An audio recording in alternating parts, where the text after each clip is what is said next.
Good afternoon, everybody. My name is Vincent Day, and I have the opportunity to introduce a 10th grade computer programmer, game designer, and game developer.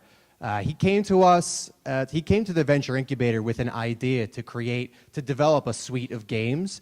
Over the course of the past 10 weeks, he's shown immense dedication, hard work, and an intrinsic motivation and passion to develop something that's really meaningful to him, and he's done exactly that. So, without further ado, Axel Rimmerman.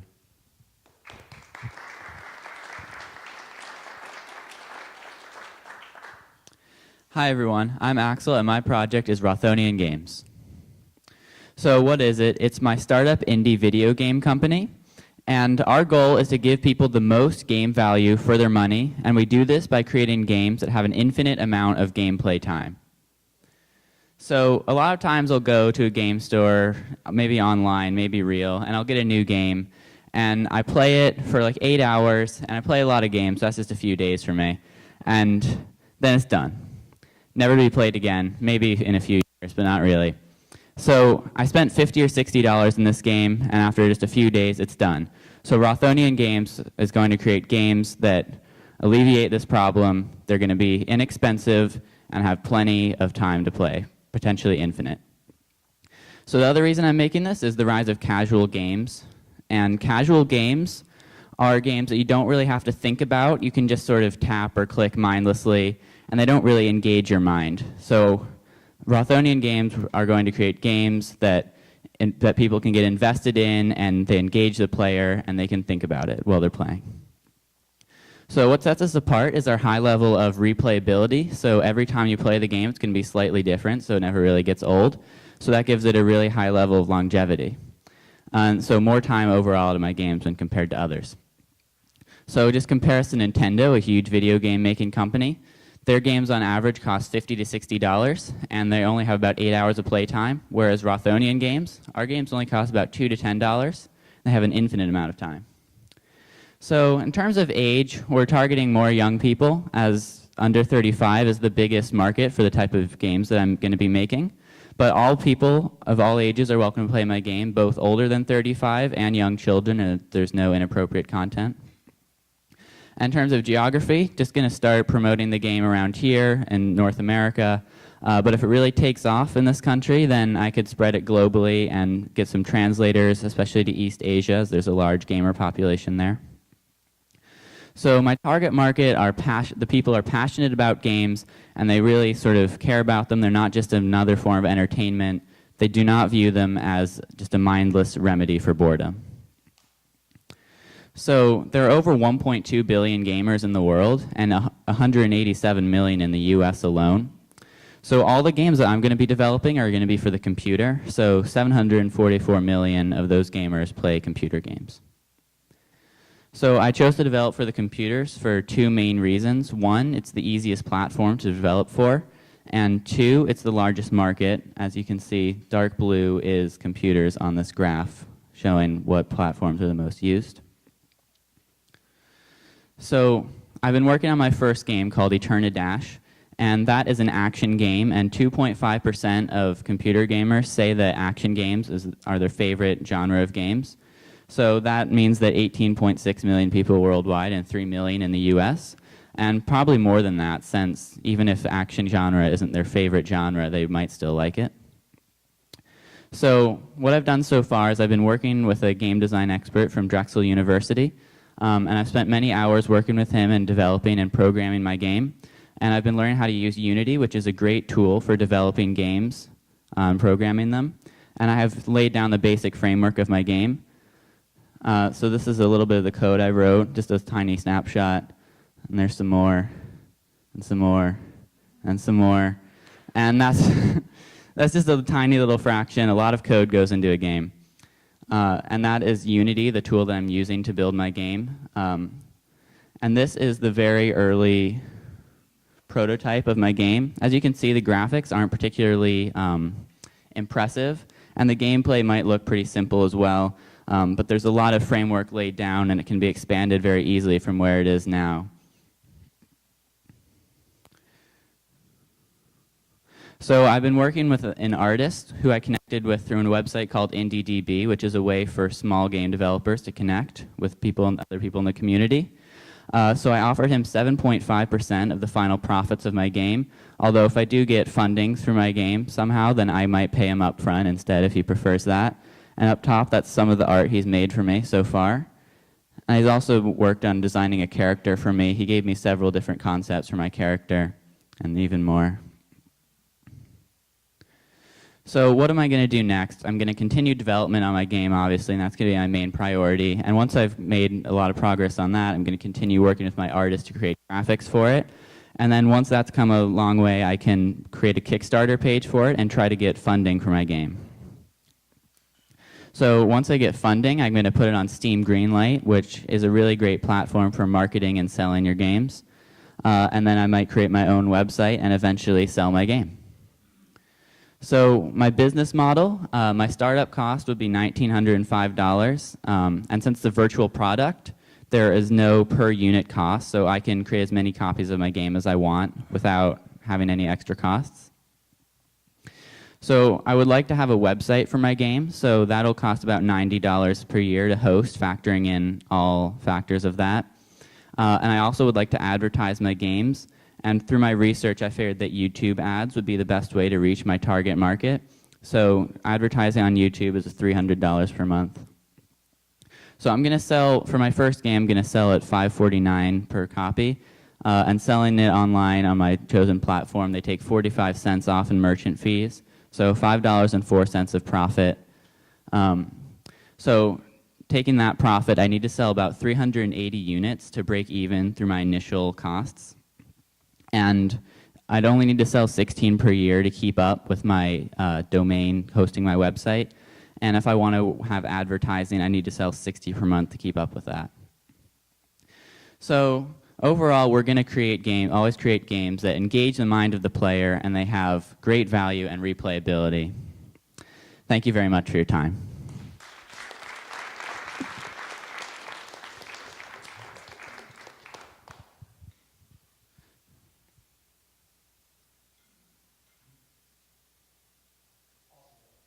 Is this working? There we go. Okay.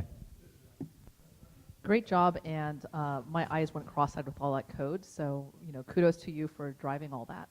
Can you tell me a little bit about the goal of your game? Like I saw it, but it wasn't clear to me how does the game work and what are you trying to do? Yeah, I mean, my presentation was more based on my company in general because I'm going to be creating a lot of games, but my first game is called Eternidash, and let's go back to here.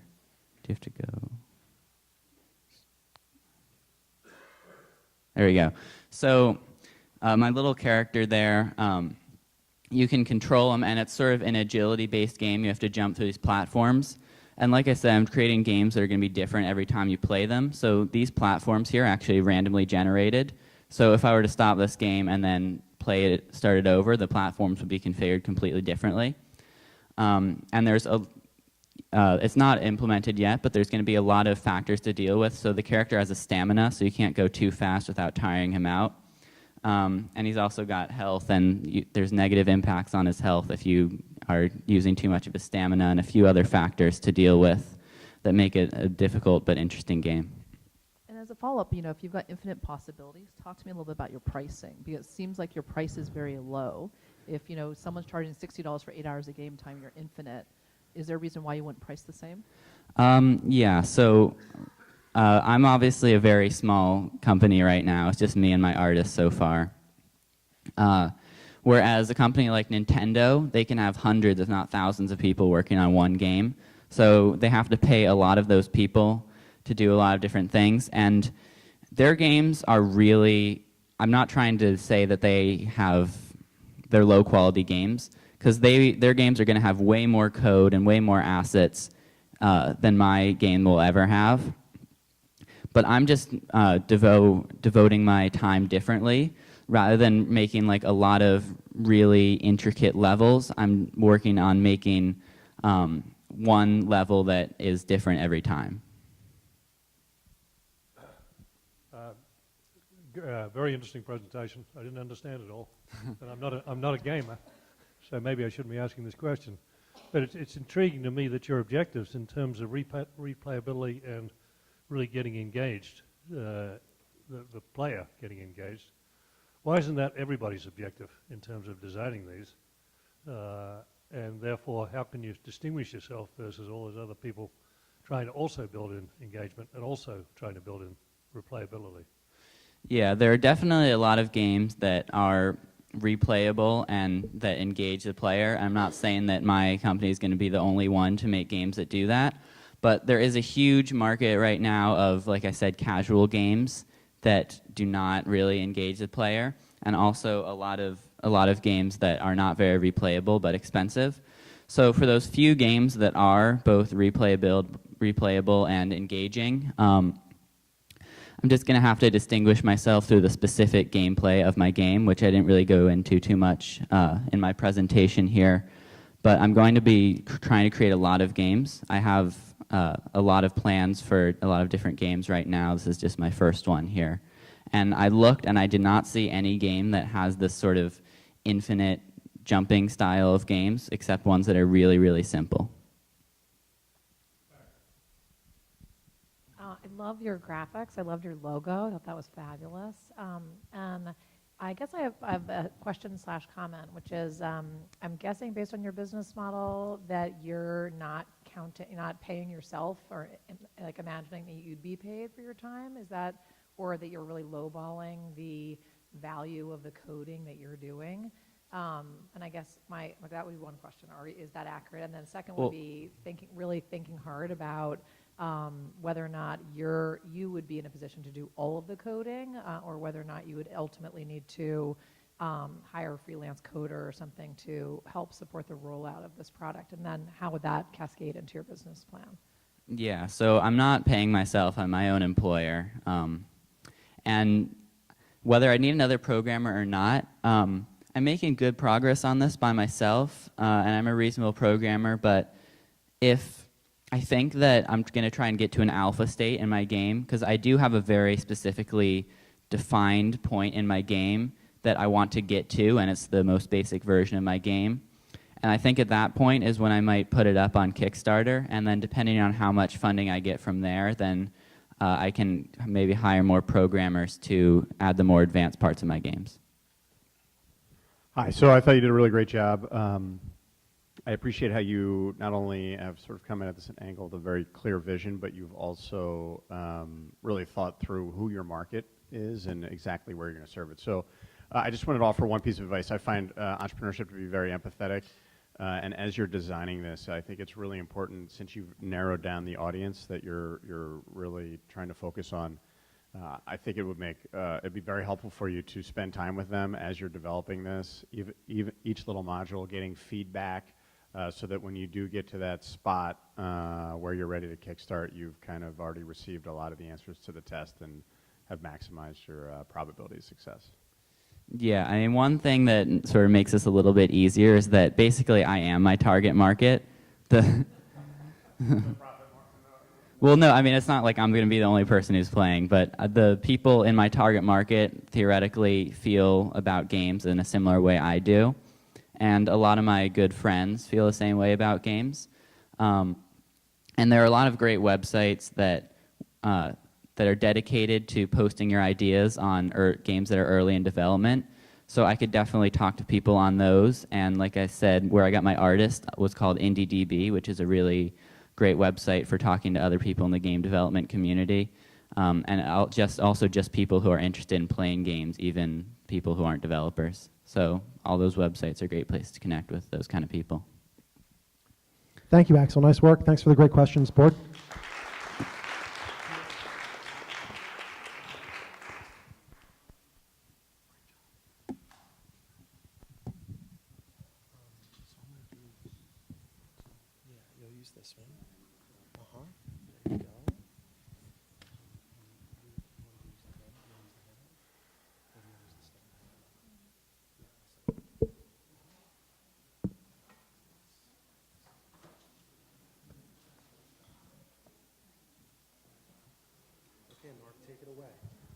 Okay, good afternoon. Mr. Glassman called me early in the year and asked if I'd be willing to mentor two spectacular students with an outstanding idea. So I immediately thought he was trying to pull something on me. And what I came to find out is that Mel and Eliza are exactly what he said. They are outstanding, and they have this really fantastic idea that I wish I had thought of. So I won't take the stage, but I'm looking forward to your presentation.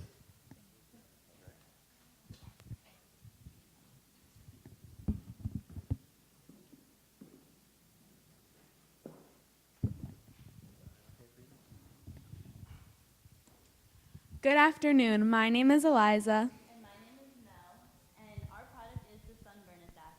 A bracelet that tracks the ultraviolet exposure over time that will let the user know when to get out of the sun. Have you ever thought to yourself, I won't get sunburned today, it's way too cloudy, or my sunscreen will protect me enough and gotten sunburn anyway? Sunburn hurts. The tightness of your skin, the burning sensation, and the pain every time something touches you. As tennis players and a rower, and also lovers of the beach, we empathize with the pain. Again, my name is Eliza Brody, and I'm in 11th grade here at SCH. And my name is Mel Graves, and I'm also in 11th grade here at SCH. Both of us play sports that are out in the sun, so we are very vulnerable to getting sunburn. We are unique in terms of our mentorship, and we have worked with many specialty and general mentors throughout our journey. Skin cancer is such a prevalent disease in the United States and around the world. About 3.5 million Americans are diagnosed with skin cancer each year. 1 in 5 people will be diagnosed with some form of skin cancer in their lifetime. 50% of young adults reported getting sunburn at least once in this past year. In addition, a person's risk for melanoma doubles after 5 or more sunburns at any age. With excessive UV exposure in the short term, UV radiation can cause sunburn, which could result in pain, blistering, and even second-degree burns. In the long term, UV exposure can result in rapid skin aging, and also it will be able to change the way that your skin cells are formed, which then is a leading cause of cancer. Although excessive exposure is bad, we wanted to mention that some UV exposure is necessary for the body to produce vitamin D. So how can we prevent skin cancer by tackling it at its most simple form? The Sunburn Assassin! The Sunburn Assassin, as we said before, is a bracelet that will collect data of the UV exposure over time. So these pictures serve as visual representatives of what we envision our product to look like. So here is the technology of the Sunburn Assassin. So this is the Bluetooth chip which attaches to the larger part of the mechanism. This is the battery holder which provides power for the entire circuit board. This is the microcontroller which sends signals to individual parts of the circuit board. And finally, this is the ultraviolet sensor which detects and measures UV in microwatts. So here is the low-resolution design of the Sunburn Assassin. It features a display that will show the sun exposure. The light will start green, and then 4 more colors will be added until it is time for the user to be out of the sun. In addition, there will be a button on the side of the bracelet in order to reset it. The black dot on the bracelet shows where the UV sensor is. This part of the bracelet would have to be see-through so the light can get through to the sensor. So we have been having some difficulties with sizing our market exactly because it is brand new and crosses between several existing markets such as wearable technology and skin and sun protection. What we do know is that our target customer is someone with fairly pale skin and spends a lot of time outside. We started this project last April in our engineering class, and this year in September we started working in the CEL Incubator. We are hoping to have a minimum viable product by March and launch our Kickstarter campaign in May. So we will need approximately $1,000 for the prototype and $120 an hour for labor hours to complete our plan. We also estimate that we will need about $5,000 to begin our Kickstarter campaign. Monitor your UV exposure with the Sunburn Assassin. We would like to thank Mr. Koskika, Mrs. Johnson, Mr. Glassman, and Dr. No. They were all so helpful in getting us this far. We would also like to thank everyone here today for your time. Lastly, we would like to invite Mr. Greenberg back on the stage to show you a token of our appreciation and give you stickers.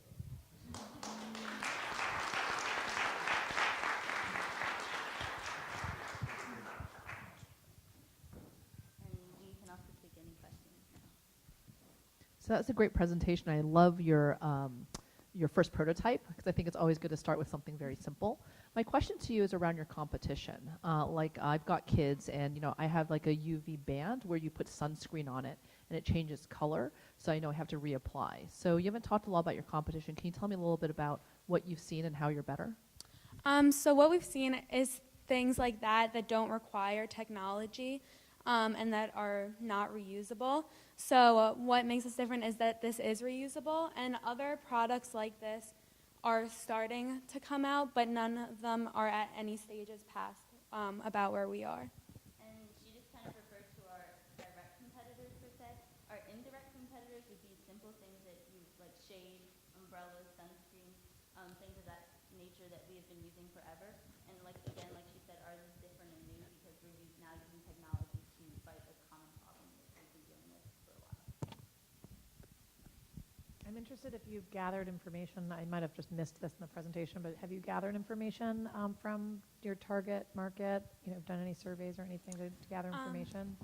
Yeah, we did do a survey, and in terms of cost, the participants in the survey said they would be willing to pay between $30 and $50 for our product.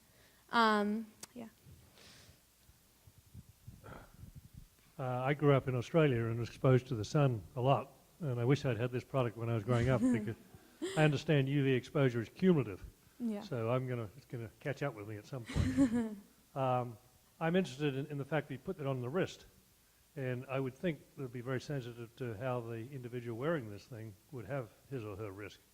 For instance, if you're playing games or had your hand behind your head, or it wouldn't, to me, necessarily represent the key exposures, which I would think would be the face in particular, and the back. We're still researching like the logistics of things like that to make sure that we get the correct number. So. I'm talking about where you wear on the wrist, right? Yeah. And how do you cope with the fact that may not represent the exposure to the rest of the body? Well, that's one thing that we've kind of juggled with, and a question that we're looking to particularly tackle. There's been some kind of research that says that when you have, that your wrist is usually exposed when you're in the sun. I guess depending on, like you said, it really is dependent on the person, whatever activities he or she may be doing. So one thing that we've also looked at in terms of our model is having many UV sensors on the band itself, and not just one in one particular place, so that you have like kind of like 360 sensors on your. Maybe you should get together with the headband people and put it in the headband.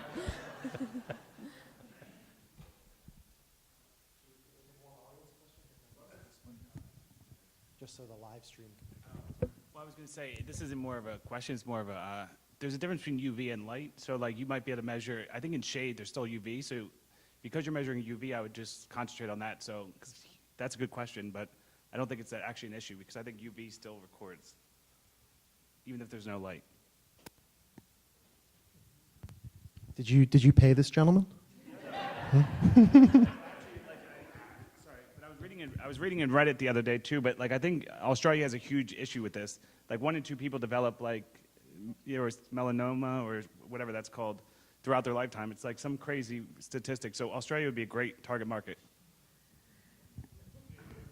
Awesome work, girls. Thanks so much.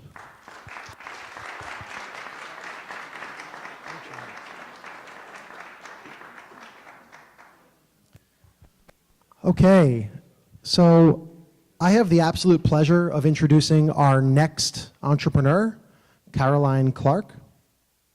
Caroline's a freshman this year, and not only is she a freshman, but she's new to SCH.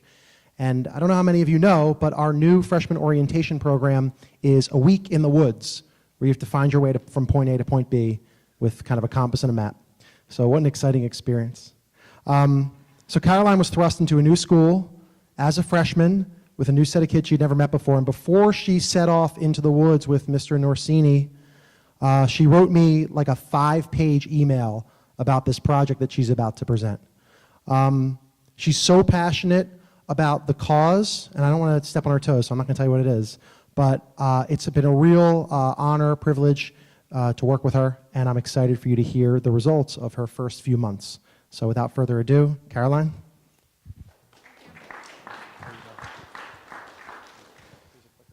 Thanks. Hi, everyone. My name is Caroline Clark. I'm 15 years old, and I'm a freshman. Since I was younger, I've been interested in service and the opportunity to work with others. With these interests, I've developed a project called SCH Mini-THON. SCH Mini-THON is a 10-hour, on-your-feet event that raises money for pediatric cancer. Our event will be held on March 12th of 2016. All of the money raised at this event will go to the Four Diamonds Fund, a nonprofit organization based out of Penn State Milton S. Hershey Medical Center. With this, our ultimate objective is to conquer childhood cancer. Any child being treated at Penn State Hershey is eligible for the fund's support to cover all medical costs not paid for by insurance. This project means a lot to me. I want to do this project because I've seen the positive impact it makes on other schools and the individuals in and around them. I also want to do this because I want to show my classmates that we can make an impact on the world outside of the classroom, one step, one idea, and one dance at a time. With this project, we are trying to bring our community together and to raise as much money as possible for the Four Diamonds Fund. I want to do this for the kids who can't dance by themselves. With this opportunity, my classmates and I will have an unforgettable experience dancing our way to find a cure for pediatric cancer. This photo means a lot. This young girl received her treatment from the Four Diamonds Fund. Without this fund, her parents wouldn't have been able to give her the proper care she needed to beat her pediatric cancer. Without the Four Diamonds Fund, she wouldn't be a survivor. To make this project a success, we are trying to raise the greatest amount of money for the Four Diamonds Fund. And to do so, we are having student dancer fees, which will cover all the costs of the event, while the rest of the money will go to the Four Diamonds Fund. Our second goal is to have student dancers go out and get donations from close friends or family members. Leaving our last goal to have corporate sponsors spread awareness and word about our event or to donate as much as they are willing. Like I've mentioned before, we are raising money for pediatric cancer. With this event, our dance marathon, we hope to have speakers, games, and a 10-hour day filled with hope, fundraising, and the feeling that SCH together can make pediatric cancer come one step closer to finding a cure. This project means a lot to me. Thank you all for listening, and here's the link to which you can donate to our SCH Mini-THON today. I'll be taking questions now.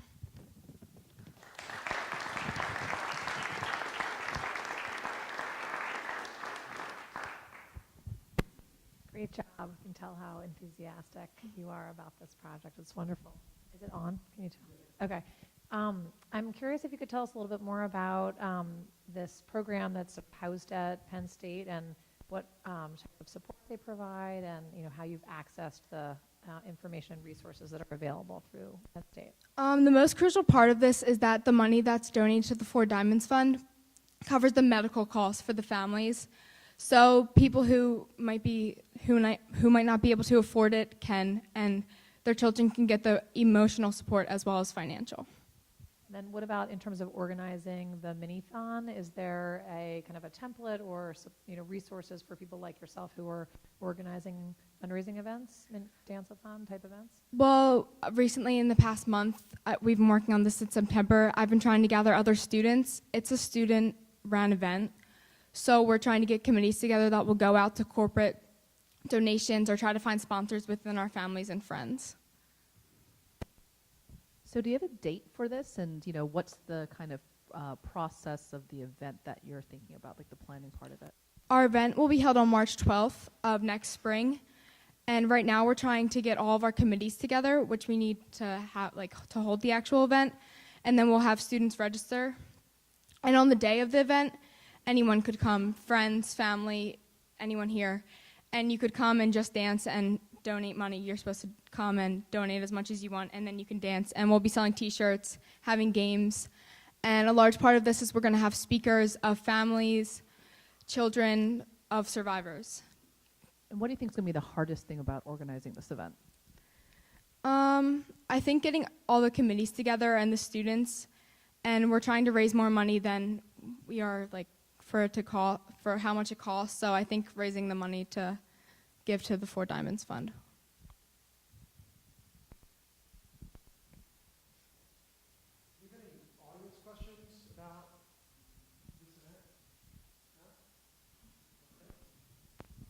Thank you so much for sharing. Appreciate it.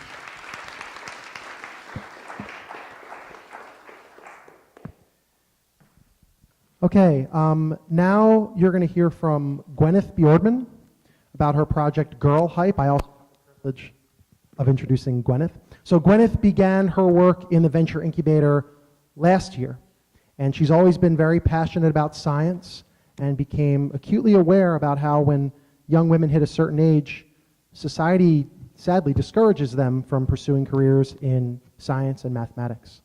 So in addition to being a senior and going through all the craziness of applying to colleges and the hard work of making sure her grades are in order, Gwyneth has, on the side, been cranking away on Girl Hype. And she's made a lot of great progress, and I'm excited for you all to hear about it, okay? So Gwyneth, come on up.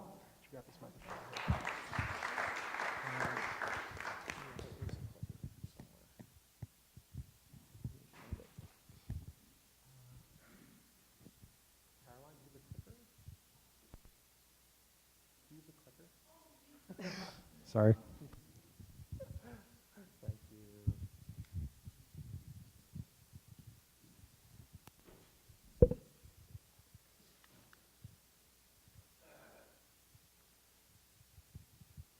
you. Hi, everybody. Thank you for coming. So, as Mr. Glassman said, my name is Gwyneth Bjordman, and my website is called Girl Hype. I'm a senior at SCH, and I love science, and I'm a feminist, and I have worked at many girl empowerment camps and many science camps over the years. I presented my project at the Spring Venture Incubator Demo Day, and if any of you weren't here, I'll just do a little quick recap. So my website, it targets middle school girls who are very passionate about science. It's an online community in which these middle school girls can read articles, look through lists of positive media, and connect with each other. I am doing this to empower these young girls to enter the science field, since so many of them are discouraged from entering the field just because they are girls.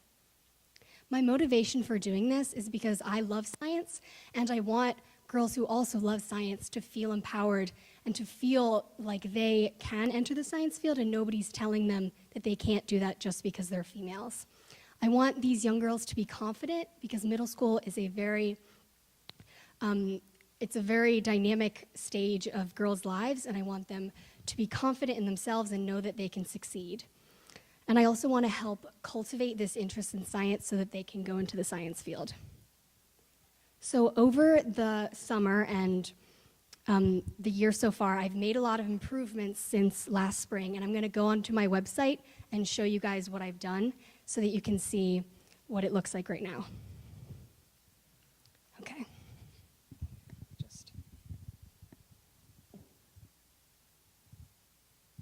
Okay, so this is my website right here. So over the spring, well, yeah, not the spring, over the year so far, Mrs. Leslie Newbold, she helped me come up with this logo here, which is a new addition to the site. And right when you go on the homepage, you see my mission and you see my definition of girl empowerment. And I want my users to know exactly why I'm doing this and to know why I'm so passionate about this. And I want them to know that I'm not doing this just for personal gain. I'm doing this because I really care about middle school girls and I care about women in the science field. So on my homepage, you can pretty much link to all of the other pages that I'm going to show you in a minute. So my first page is my About page. That's really just talking more about my mission and talking more about why I'm doing this and why this is so important to me. And I have statistics on here to really support why this is a need and why middle school girls need to be encouraged to enter the science field if they love science. On my resources page, I compiled a list of, oh, is it gonna work? Okay, well, I'll just talk about it until it loads. But I compiled a list of camps, classes, workshops, and university opportunities that I have either taught at or gone to when I was young. And I write a little bit about my experience there and why I think it's a good opportunity for these middle school girls to sign up for these camps. So I have a list of camps around the area, or I have some that aren't directly in the area, but some that I think are really worth checking out. My next page is my media page. I made a list of movies, books, and TV shows that pass the Bechdel test. And the Bechdel test is this test that talks about it's movies, TV shows, and books that there has to be at least 2 female characters and they have to talk to each other in at least one conversation that's not about a man. And you would think, oh, that's pretty much all movies, but it's not. There are hardly any movies that pass this test. So I thought it's important that girls are seeing strong female characters, and I think middle school girls should know that just because you're a girl, that doesn't mean that you can't do exactly what men can do. You're just as important and you're just as capable. So I have a list, it's not really loading right now, but of TV shows and books and movies that I've watched and I think are empowering that middle school girls can check out. My articles page, I don't have a lot of articles right now, but I have 2 right here, and I'm gonna work on some later and add some more. And they're really just articles that I think are important for these girls to read. My community page, I interviewed Dr. Jody Danstig, and she's an amazing female scientist at Penn, and she wrote a biography about all that she's done in the science field and how she's such a positive role model, and it was such an honor interviewing her, and I hope to get more female scientists that these young girls can look up to. So here's her bio right here if you want to read about it. My last page is just a really simple ask page, just because I want my users to feel like they can talk to me about anything and that I'm really open to writing about anything because it's really not about me, it's about them. So I just want to ask them if they have a request for an article. So that's pretty much it for the website. And so what I really need next and what I'm hoping that I'm going to accomplish is to, is to find more female scientists that I can interview and can write bios so that these middle school girls can really see women that they can look up to and see, wow, I really want to be like Dr. Jody Danstig because she's amazing, and I want to be like all of these awesome female scientists. And I also need a little bit of tech support because I'm having a few problems with my website right now, but I'll work on that. And I also want some high school girls or some college girls that will help write articles with me, and because I can't really do this all on my own, because it's not a blog, it's really, I want it to be a website with a lot of contributions from a lot of people in the community, and it would be really helpful if I got support from other girls. And I also want to talk to middle school girls who are interested in maybe checking out my website or being a part of it, because it's really about them and I really want to help them. So that's pretty much it. And thank you to all of the people in CEL who helped me so much, because it makes me so happy that I can do this, because it's amazing that I can really help these girls and make this website.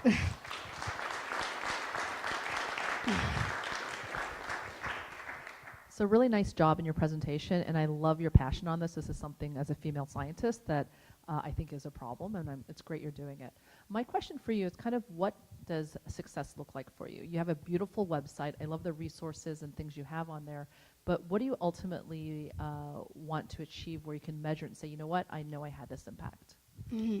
Well, I just want, success for me right now is to have middle school girls on this site reading these articles, engaged, and also having other girls write articles for them. So success for me would really have this be a community where people are interacting, people are reading articles and making articles, and it's just like a big mix of just learning and science and fun. And So a couple of thoughts for you if that's your goal is, how do you advertise? Like, I don't know if you know Mighty Girl, but they're great. I subscribe to them, and every day on Facebook, they send me some information around different amazing girls and women out there and resources for them, so there might be that angle.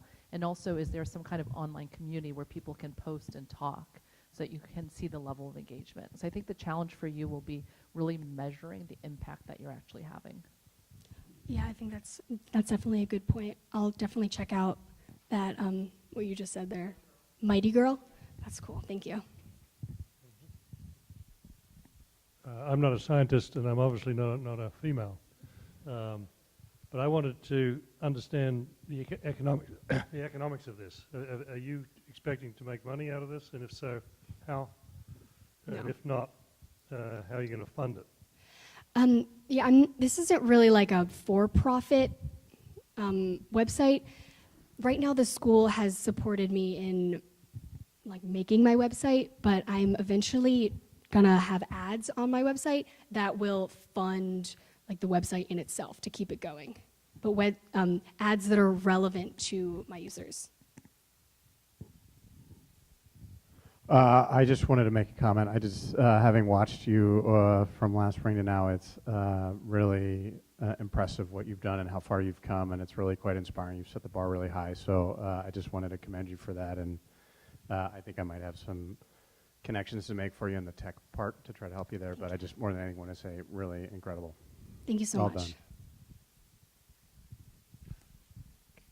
I agree with Mr. Greenberg that the site itself and both the content and the look and feel is phenomenal. You've really made so much progress, and your passion is still there. It's really conveyed in your presentation, so that was fabulous.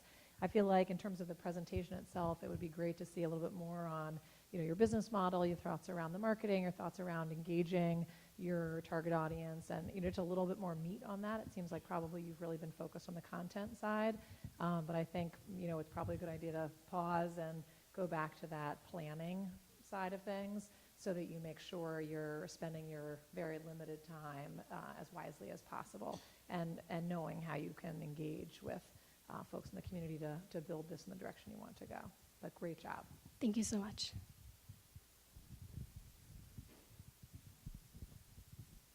Hi, great job on your presentation. As a female who has for many years been the only woman in the executive ranks, I love what you're doing to encourage women. Have you thought about engaging parents? Because I know for me, one of the reasons I felt very comfortable forging ahead was because every day growing up, I had very supportive parents. I had a father who told me, you can do it. And this is my brother here, so he can tell you that our parents were like, if he can do it, Kim can do it too. So I would imagine that many parents who aren't scientists, but or have a science background, who have children who have an interest in it, would love to know ways to engage them. So have you given that any thought on how you engage parents? That's definitely a really good point, and I'll look into that. I haven't really thought about parents being part of the website just because I've been focusing a lot on the girls, but I think that's definitely something to think about. Thank you. Hi, I take pictures. I've also showed some science gadgets to middle school girls. I think what you want to add to your website is pictures of girls doing science. Because when I've brought science gadgets to girls, first thing I do is I back up, because the science speaks for itself. It's fun. Otherwise, your website is kind of like a lecture. It's telling you how to be a good girl, how to do this. So you need some hook to pull people in, pull the girls in, so it's about us. I want to go there because there's a fun picture, a fun idea of the day. All right, that's it. Thanks. Okay, thank you. Hi, one suggestion that I had, what I couldn't see with the website, but one of the things I thought was, I know I've had conversations about the Bechdel test, and I've had conversations about kind of resources in that way. I don't know if at the bottom you have kind of a place for the people who are visiting your site to suggest movies or resources or articles, but I think that might be a way for you to build community, is to create, because I love the launching pad that you have, but it's a launching pad for a cool conversation. And so if you structure the kind of lower parts of those pages to facilitate that conversation, that'd be really cool. But I think this sounds really amazing. Thank you so much. Great job, Gwyneth. Thank you.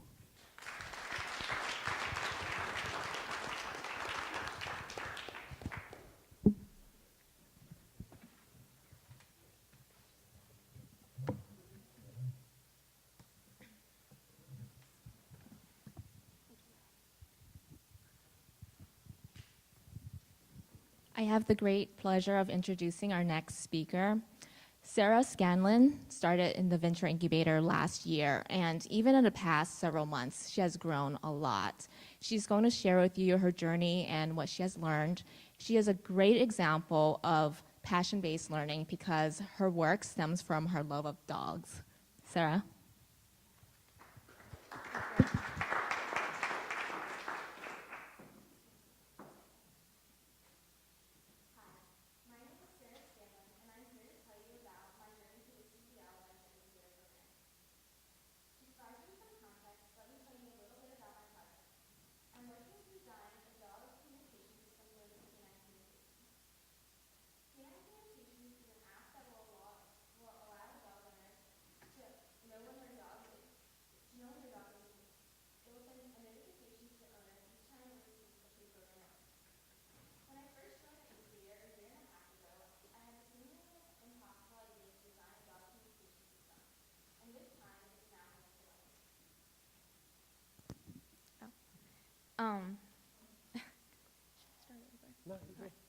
Through my time in the incubator, I have been faced with many amazing opportunities, such as an internship at Penn Vet Working Dog Center and the chance to apply for and receive the CEL Fund.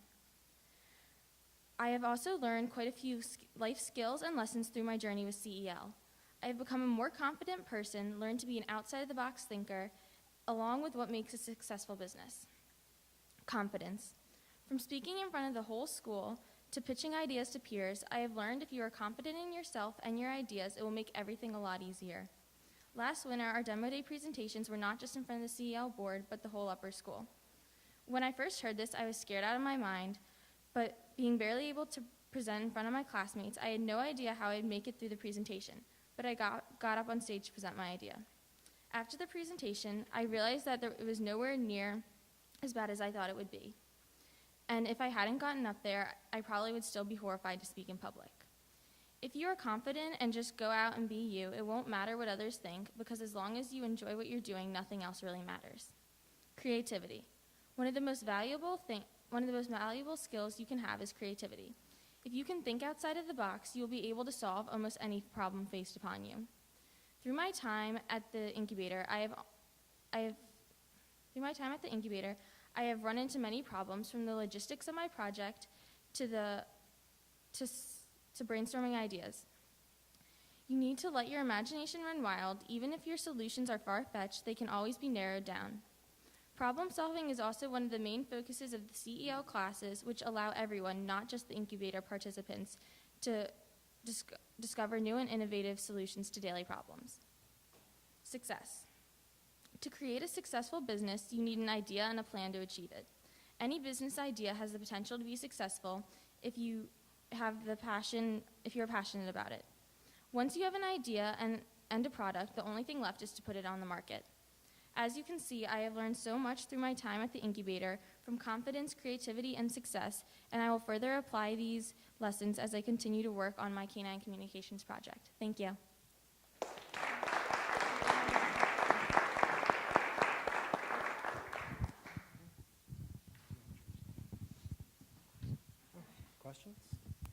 Questions for Sarah from our board or our audience about what she learned or her experience in the incubator? Oh, okay, she did a great job. Thanks. How about another round of applause?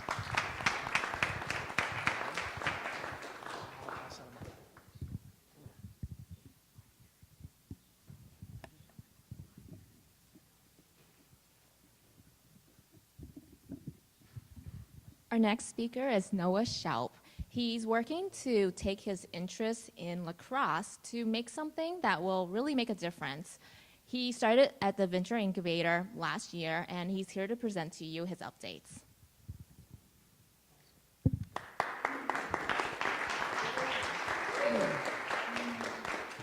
Good afternoon. My name is Noah Schaup, and I am the founder of Compete for the Cure.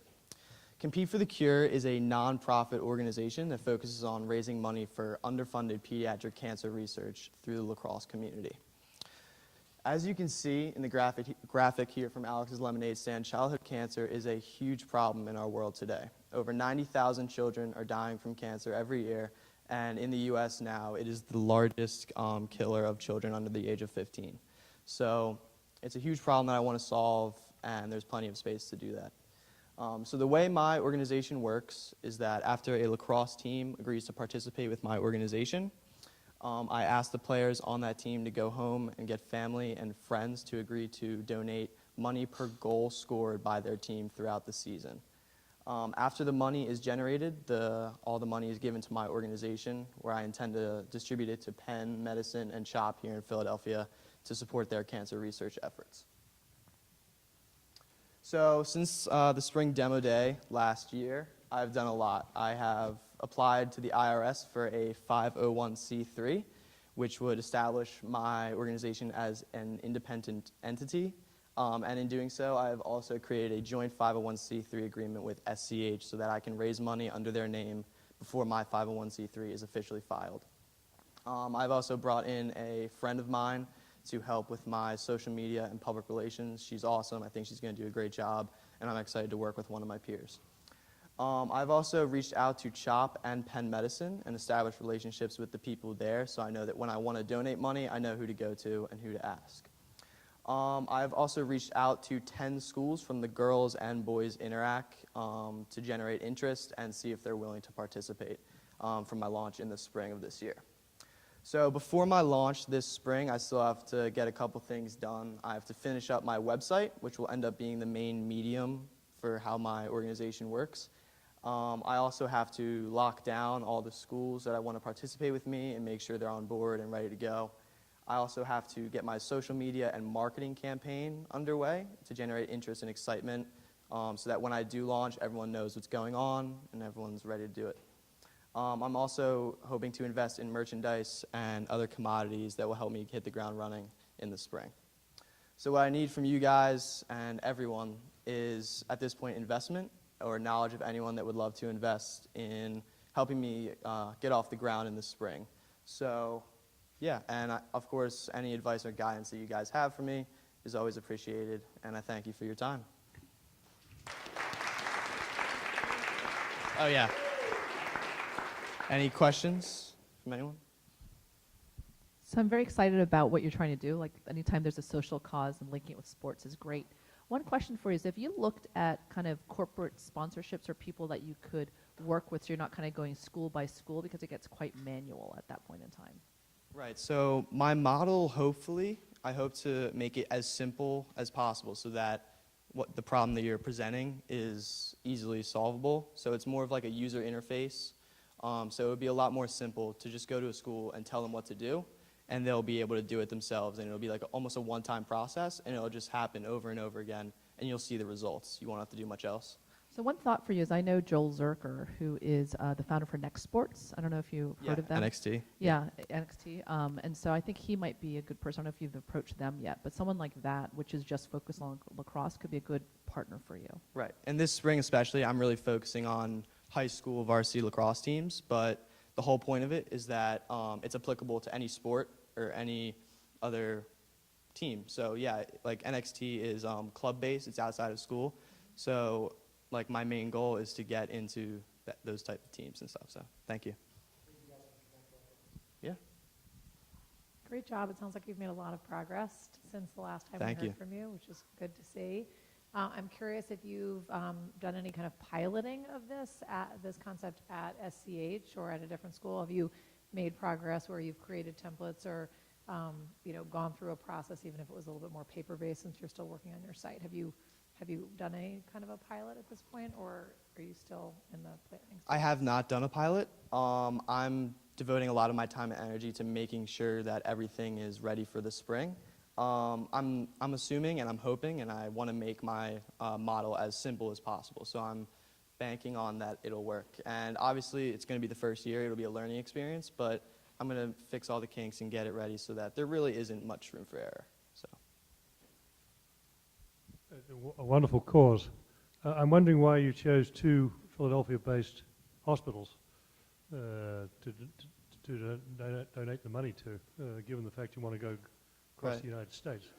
And I would think some people would think it may make you look a little provincial and too much Philadelphia-based. Right. So for Penn Medicine specifically, there is a program, if you've heard of it, it's called immunotherapy and immunotherapy research, which is what I'm interested in funding at Penn Medicine. And it's only happening here in Penn Medicine and at Sloan Kettering Hospital in New York. It's the only 2 places in the world that they're working on this type of treatment for cancer patients. And I think it's awesome that it's in Philadelphia. I live 5 minutes away from here, and just having an impact where I live, I think is just cool. And it's accessible for me right down in the city, so. I guess you could add other places later. Right, of course, yeah.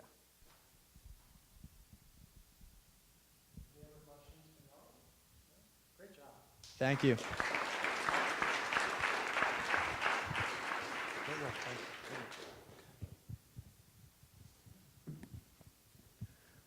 All right, 2 more presentations to go. 2 wonderful ones. I'm excited for you to hear from them. If you guys in the back would like to, there's plenty of room up here in the audience if you want to move up. I have the privilege of introducing Annabel Grove, who's an 11th grader here at Springside Chestnut Hill Academy. Annabel's journey, much like Noah and the last couple of students we heard from, began last spring, where she was a member of the Incubator program, and she began her work on Phit. I've been so inspired by Annabel because over the summer, Lon and I went to a pitch presentation competition at Penn. It was called Generation. And Annabel got up in front of the audience and struggled a little bit, forgot her lines. And she got a little red and sat down. And I think a lot of kids, especially those in high school, would have taken that as a sign that it was time to maybe stop and throw in the towel. She had had her first failure. But Annabel did the opposite. She showed that trait that we constantly talk about in all of our CEL programs. It's written on the wall over there. Resiliency. She decided she was going to redouble her efforts, really seize upon what the business model for Phit was, find partners, plan for her next pilot, and just kick butt. So I'm so proud of her, and I know this is going in a great direction, and I'm excited for all of you to hear about where she's come since last spring. All right, Annabel, come on up.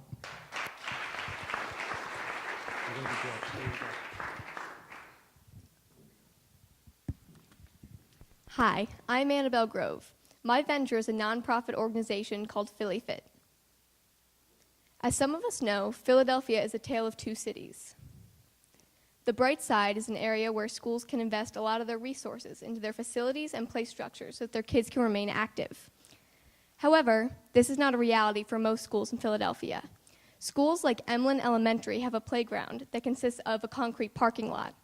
Phit's goal is to connect these 2 communities and to transform barren cityscapes into engaging learning environments.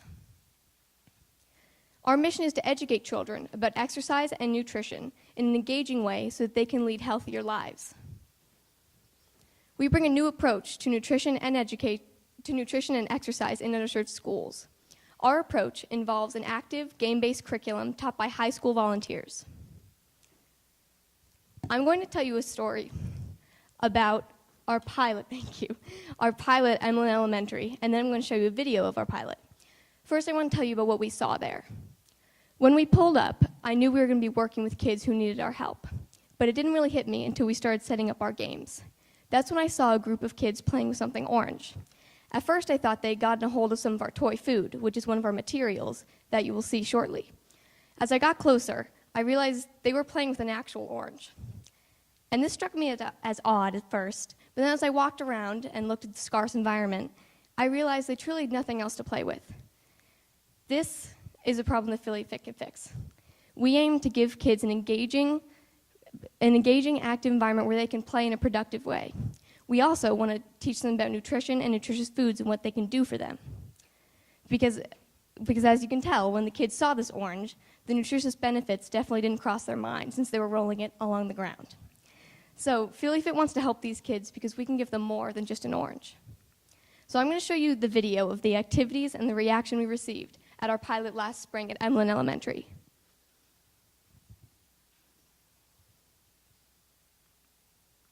I pressed the wrong button.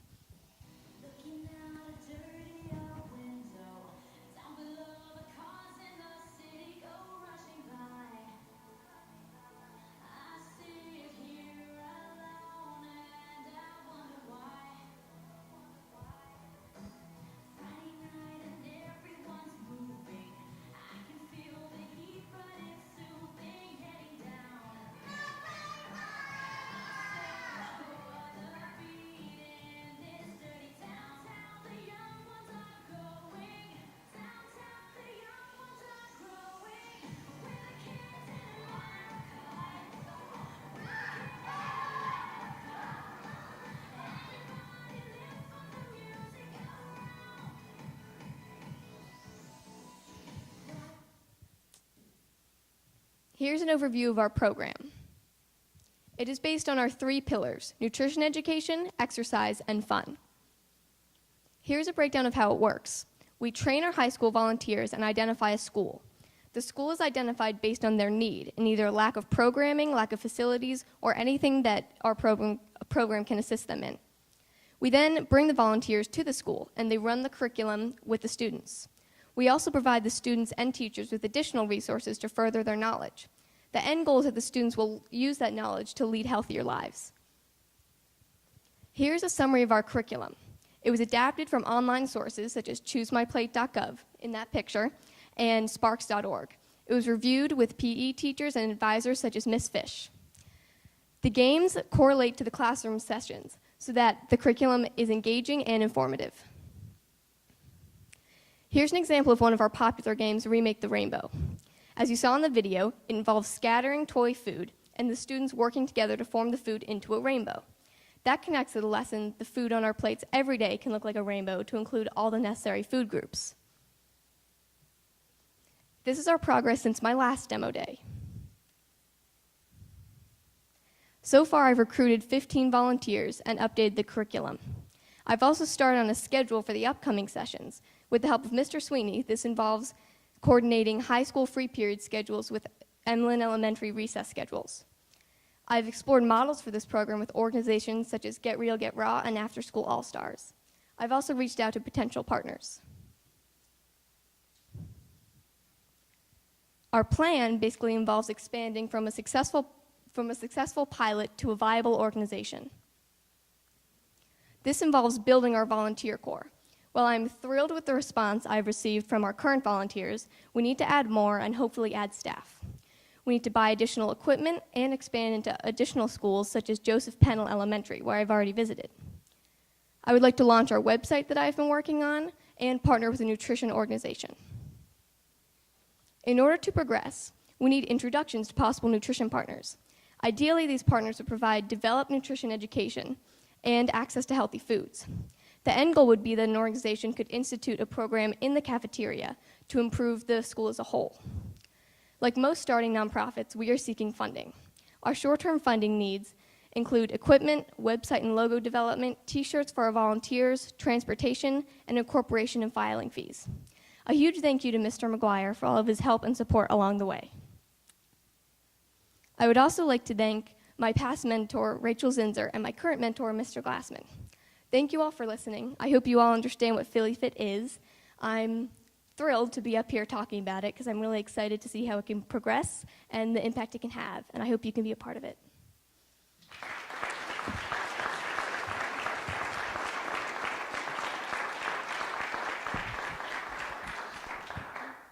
First of all, I want to say your presentation was amazing, and I love the resiliency story. And like, you had props, you had videos, you had all kinds of things to do. You didn't have a script, so kudos to you to go from where you were to where you are now. That was amazing. Thank you. So one question for you is, I think you've kind of cracked the problem, which is how do you scale this from a volunteer standpoint? So are there places like university students, other places where you can find a lot of people who, from a timing standpoint, could come to an after-school event? And how are you going to kind of reach out to those folks? So my volunteer market, like who I'm targeting, are definitely students, but that includes college students. I think that's a great market because their classes aren't necessarily in order, so they have free periods. The one thing with this program is it's a lot of scheduling, but I have experience with scheduling, so that is something that I can help with. One idea that I've been toying with is having an after-school program in like well-resourced schools that would be profitable to fund my nonprofit program. So that would be kind of the after-school component. But usually these programs take place during the school day because kids are sitting in their desks for most of the time, and for kindergarten that's kind of difficult. So this program kind of transforms recess into a more productive period, and it kind of, we like having it during the day because I think that's an important aspect. That makes it hard, like you said, to find volunteers because people are busy during the day.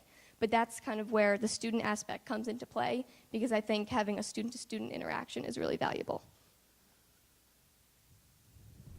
I also was so impressed with your progress since the last time we heard from you. This was really fabulous. So congratulations on your presentation and how much progress you've made.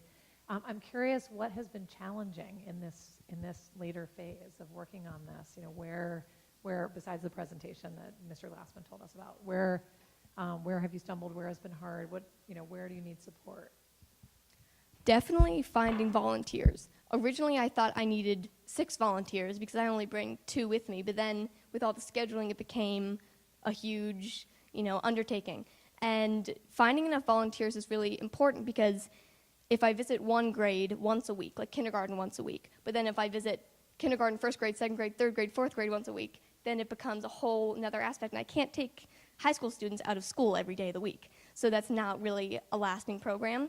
So my plan is to find way more volunteers than I need and then cycle them through so they're only missing one class once every 2 weeks or a month is the model right now. I was also very impressed by your presentation. I'm interested in who is your customer, so to speak, here. Is it the school administration? Is it the kids? And what are their needs and how do you satisfy them? I can imagine from a school point of view, they'd want you there every day, a scheduled day maybe in a week, but repeating week after week after week. And to have you come and go because you don't have enough equipment and or volunteers would begin to give you a poor reputation. So I'm just, if you put yourself in the minds of the school and the kids, what do they really need? Right. It's important to keep consistency with this program because especially kids at a young age, they forget what they learn. So it's definitely important to keep up the education and the curriculum. So that's where a nutrition organization would really come into play as a partner because that's just more people, more information that could go to the school and help keep up our mission. And these kids, they need access to nutritious foods, and that's really what I'm targeting in a partner because it doesn't have as much of an impact if we just tell them about foods they theoretically should be eating but could never really have because they're hard to get to and hard to afford. So a program in a cafeteria based on nutrition and kind of connected to our curriculum would be ideal. And our curriculum's pretty adaptable because it really is preliminary nutrition education because we're dealing with really young children. So any nutrition organization would be able to work with it. And so I think that is key, finding nutrition organization to keep up the program in the schools. Annabel, you did fantastic. I'm impressed. Thank you. Again, watching you for some time now. It's really, I'm impressed specifically by your hard work, which is palpable, but also by the process that you're using in terms of testing and evaluating the results and sort of recasting or pivoting slightly. That's really all I wanted to say is I think you're doing an outstanding job. I do have someone from the nutrition side that I think will be very helpful that runs a summer camp that I think will be a great resource for you. Great, thank you. Any more questions?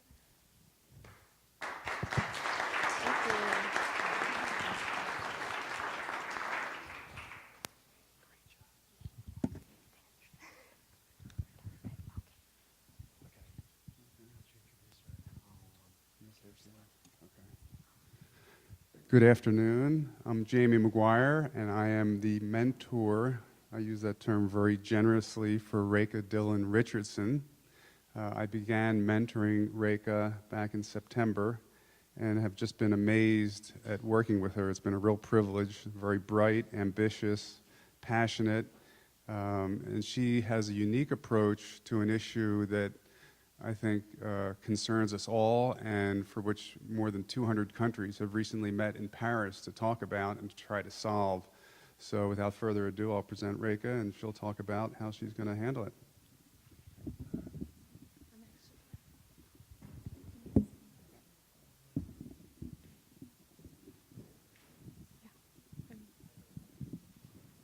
Yeah, that's good. Hi everyone, my name is Rekha Dillon Richardson, and my CEL Venture Incubator project is called Girls for Climate Justice. The next generation is the green generation. Before I get started, I just wanted to take a minute to thank you all for coming. It really means a lot that you guys took the time to listen to my presentation. So I stand here before you today as a student, a young woman, a daughter, an activist, an environmentalist, but most fundamentally as a human being. I am standing here today as a person who truly cares, and you should too. While doing some research, I came across a really powerful quote by Naomi Klein, the author of the book, This Changes Everything. It really resonated with me and directly attacked the urgency of the climate change problem that our world faces today, so I thought I'd like to share it with you. Climate change is a civilization wake-up call, a powerful message spoken in the language of fires, floods, droughts, and extinctions, telling us that we need an entirely new economic model and a new way of sharing the planet. I'd also like to take some time to share with you some really appalling statistics that were recently published by NASA about our changing world. 1, Arctic sea ice is declining at a rate of 13.3% every single decade. 2, 2014 was the hottest year on record. 3, carbon dioxide levels are at the highest that they've been in 650,000 years. And 4, global average sea levels have risen nearly 7 inches over the past 100 years, and they continue to rise at a rate of 3.24 millimeters every single year. Just let that information sink in for a little bit. Before I dive into all the specifics of my project, I also want to share with you a bit about my own personal background. Ever since I was a little girl, I've always had a passion for the environment. Being raised along the stunning coastline of British Columbia, Canada, I grew to respect the natural world. Last year, the majority of my time was spent planning for the first annual Girls Climate Summit, which took place on April 25th of last spring. Throughout the many months of preparing for the summit, I met with countless speakers, scientists, and other nonprofits to help clarify my goal and plan for the summit. I also did a TEDx talk on climate change at the Soulbury School in the spring of last year. So this year, I've been working really hard to develop my project even further by turning my idea of the Girls Climate Summit into an actual functioning nonprofit organization.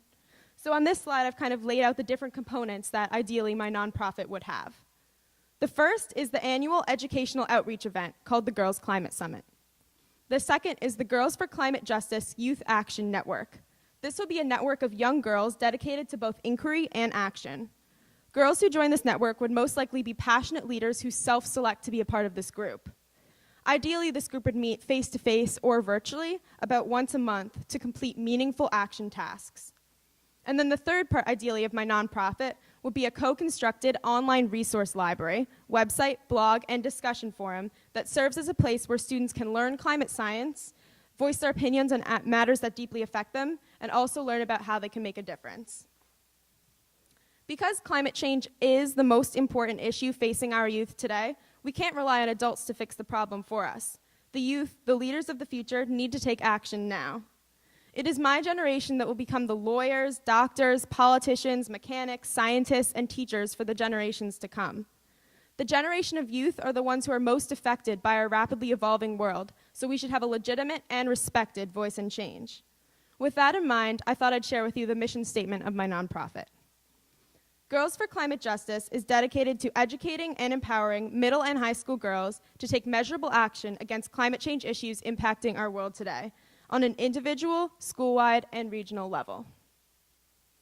So on this slide, I've kind of laid out some of the influential organizations or models to follow, so to speak, that have inspired me and guided me throughout this process so far. One in particular that I wanted to point out was SC3, or the Students' Climate and Conservation Congress. This was a one-week conference in West Virginia that I actually had the privilege of attending last summer.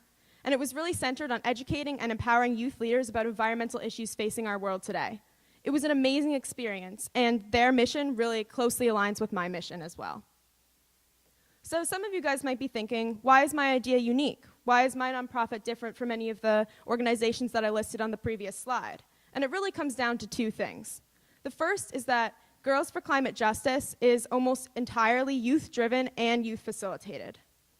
The second is that my nonprofit targets girls specifically because there are less women in science, and also girls and women are disproportionately impacted by climate change around the globe. So a lot of people ask me, how would you measure your success in your work, or how would you measure success in your nonprofit? And as an answer, what I really think success comes down to is impact and influence. I hope that the people who attend the Girls Climate Summit and that the people who are a part of the Girls for Climate Justice organization have changed their individual lives. From there, I hope that the girls can go on to make differences in their respective schools, communities, cities, and even make change on a regional or state level. Next, I'd like to share some information about last year's Girls Climate Summit.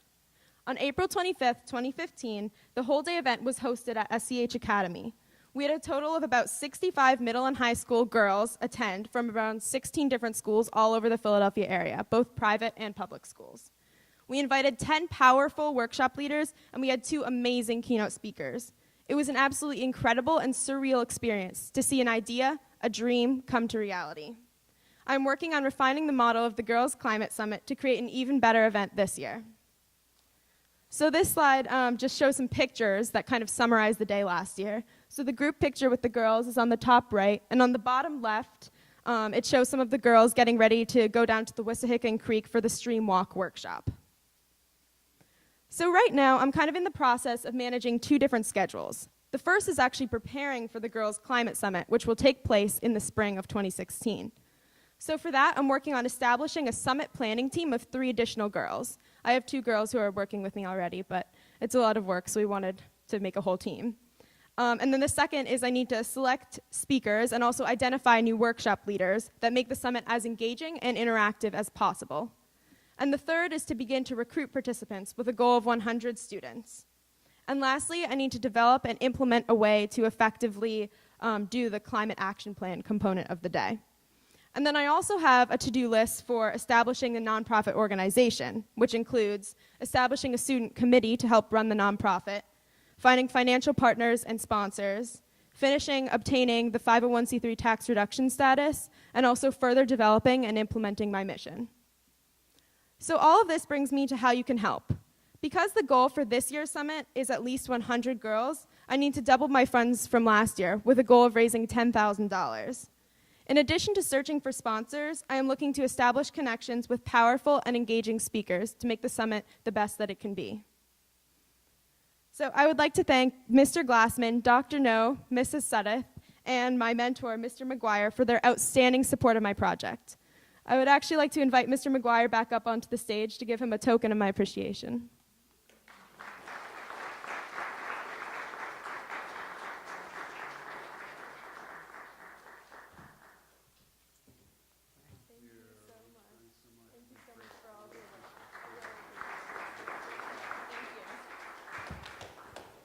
Are there any questions?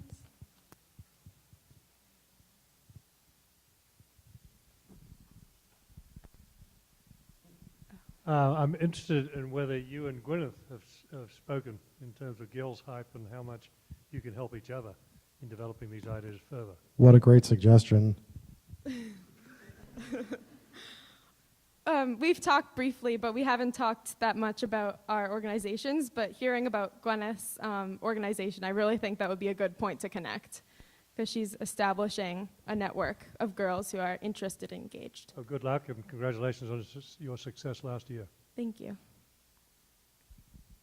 So I remember when you and Mrs. Suddeth were pulling that summit together, it was spectacular. And one question I had for you is, since the summit, what's happened to those 65 girls? What's the impact that you've seen on how that summit has inspired them to do things? Okay, that's a great question, actually. And that's one of the things I really want to try and improve on for next year's summit. So at last year's summit, the last 45 minutes of the day was to create a climate action plan. But the problem with that was everyone was really tired because it was a whole day event, so I don't think people were exactly focused on that. So I kind of want to remodel that for next year. Next year, I want to track like the change that people have been making in their individual schools. And I have all the contact information for the girls who attended last year, and I've sent out a couple different follow-up surveys to see. But a second part of like the nonprofit organization is to establish like the network of girls. So I'm thinking I really want to try and take the girls who are most passionate out of the summit and meet with them on a monthly basis. But as of now, that's something I really need to work on. Great job. Thank I love you. seeing all the progress you've made. I'm curious what has been the biggest challenge in this new phase. Where have you stumbled? Where are you looking for assistance? I think that's a really good question. Similar to Annabel, it's really recruiting people to help me. That's what I thought would be one of the easiest parts, but it's turned out to be one of the most difficult parts. I'm really working on trying to find like that summit planning team and that nonprofit student committee, and I think recruiting students has been one of the more challenging things. Outstanding progress. Love your passion. Thank I'm you. kind of curious, you've been at this for a bit, and I'm wondering, one of the great things for me about entrepreneurship is that as the more effort I put in, the more I see things differently. So I'm kind of curious how you see things differently, not just for this venture, but in general, how you might look at the world or how to get things done differently than you did when you first started. That's a great question. After the summit last year, I really noticed how much hope and inspiration and opportunity a lot of young people have. They just don't know where to start. So I think that's really changed. Doing the summit last year and then continuing my work on the nonprofit organization has really changed my perspective on kind of that. And I realized that a lot of people do want to help, but it's a little bit of a depressing topic, so they just need a little bit of help getting started. Wonderful job. Thank you so much. Okay, with that, our fall demo day comes to a close. Could we just do one more round of applause for all of our entrepreneurs? Leah, Alden, Abby, Katie, Axel, Melanie, Eliza, Caroline, Gwyneth, Sarah, Noah, Annabel, and Rekha. Great, great work. I'm going to sit right over there. If you have any ideas about resources, references, funding opportunities for any of these projects that you've heard about this afternoon, come see me. I can connect you directly with our student entrepreneurs. Thank you for coming today and for all of your support. It was a pleasure to have you, and we hope you had a great time. Have a good afternoon.